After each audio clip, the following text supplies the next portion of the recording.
வணக்க மக்களே, welcome to the பென்ட்ரி show. இன்னைக்கு ஷோல நம்ம பார்க்க போறது கோல்ட் ரன் அப்படின்ற ஒரு நார்வீஜியன் மூவியோட ரிவ்யூ. இந்த படம் பாத்தீங்கன்னா விஆர் ஓடிடி ஆப்ல அவைலபிளா இருக்கு, தமிழ் டப்பிங்லயுமே அவைலபிளா இருக்கு. இந்த படம் ஒரு உண்மையான ஹிஸ்டரியை மையமா வச்சு அமைக்கப்பட்ட கதை. அதாவது 1940வது வருஷம் ஜெர்மனியோட நாசி ஆர்மி வந்து நார்வேவை இன்வேட் பண்றாங்க. அந்த டைம்ல பாத்தீங்கன்னா நார்வேவோட கிங் எல்லாருமே வந்து சேஃபான இடத்துக்கு போயிடுறாங்க.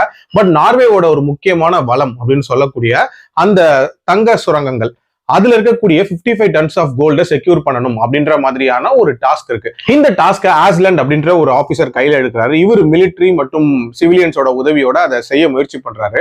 அண்ட் டிஃப்ரெண்ட் மோட்ஸ் ஆஃப் டிரான்ஸ்போர்ட்டை யூஸ் பண்றாங்க அப்படின்னு சொல்லலாம். அந்த முயற்சி எப்படி போகுது, இதுல நாசி ஆர்மி என்ன மாதிரியான இன்டரப்ட் பண்றாங்க, அண்ட் டுவர்ட்ஸ் தி எண்ட் சேர்த்தாங்களா இல்லையா அப்படின்றது அந்த படத்தோட கதை. எனக்கு இந்த படத்துல பிடிச்ச விஷயம் அப்படின்றது ஒரு உண்மை ஹிஸ்டரியை மையமா வச்சு இந்த கதையை அமைச்சது பயங்கர இன்ஃபர்மேட்டிவா இருந்துச்சு. அது மட்டும் இல்லாம ஒரு சின்ன நாடா இருந்தாலும் தங்களோட வளங்களை பாதுகாக்கணும் அப்படின்னு அவங்க போராடக்கூடிய அந்த காட்சிகள் எல்லாமே நீட்டா இருந்துச்சு.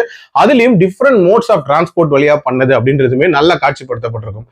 எஸ்பெஷலி அங்க இருக்கக்கூடிய சின்ன சின்ன ட்ரக்ஸ், அதுக்கப்புறம் ட்ரெயின், அதுக்கப்புறம் ஷிப், இந்த மாதிரி நிறைய மோட வந்து காட்டியிருப்பாங்க. அதுலயும் ஒரு ட்ரக் டிரைவரோட கேரக்டர் அப்படின்றது மேஜர் கேரக்டரா இருக்கும். எல்லாத்துக்கும் மேல அந்த நாசி அட்டாக்ஸ் அப்படின்றதுமே பயங்கர சர்ப்ரைஸ் அட்டாக்ஸா காட்டியிருப்பாங்க. நம்ம எதிர்பார்க்காத நேரத்துல நிறைய சம்பவங்கள் அப்படின்றது நடக்கும்.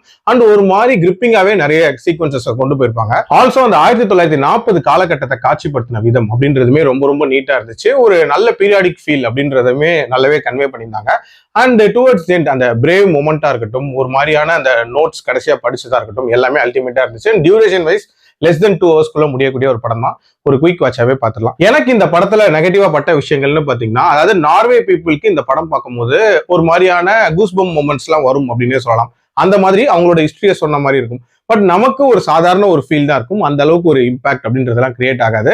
அண்ட் டிராமா அப்படின்றதுமே இந்த கதையில ரொம்பவே கம்மியா இருக்கும். ஸோ இன்னும் கொஞ்சம் கிரிப்பிங் ஃபேக்டர் அப்படின்றது கூட ஆட் பண்ணியிருக்கலாம். ஏன்னா ஒரு சில விஷயங்களை ஆட் பண்ணியிருக்காங்க, பட் இன்னுமே சுவாரஸ்யமான மொமெண்ட் இருந்திருக்கலாம் அப்படின்னு தான் தோணுச்சு. பட் ஓவரால் என்ன பொறுத்த வரைக்கும் ஒரு டீசென்ட் வாட்ச். கண்டிப்பா ட்ரை பண்ணி பாருங்க. என்னோட ரேட்டிங் இந்த படத்துக்கு 3.2 out of 5. அடல்ட் கண்டென்ட்லாம் இல்ல, தாராளமா பார்க்கலாம்.